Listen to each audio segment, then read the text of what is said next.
বন্ধুরা, আজকে যার নিয়ে ভিডিও করব তার নাম শ্রীলেখা মিত্র, একটা বামপন্থী লোক। দেখুন দেখুন আমাদের প্রধানমন্ত্রীর গোপন অঙ্গ জেনজিরা টেনে নামাচ্ছে, এটা ছবি এরকম ধরে বীর পুরুষের মতন দাঁড়িয়ে আছে।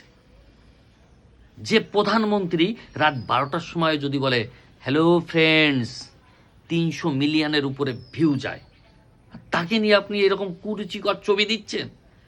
বাড়িতে শুনেছি নাকি আপনার একটা মেয়ে আছে, মেয়েটাকে নিয়ে যে দেখান না যে আমি এটা মোদিজির এইরকম ছবি ধরেছি, দেখান আপনার মেয়েকে গিয়ে।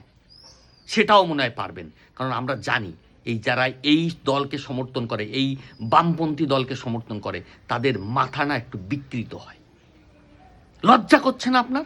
আর আমি সবাইকে একটা কথা বলতে চাই যে এই মহিলাকে ডিম থেরাপি অবশ্যই চাই, কারণ পৃথিবীর যে কোনো তৃণমূলের নেতা ছাড় পেতে পারে, এই মহিলা যেন ছাড় না পায়। এখানে যেখানে দেখবেন সেখানেই একে ডিমের থেরাপি দেওয়া উচিত উচিত উচিত।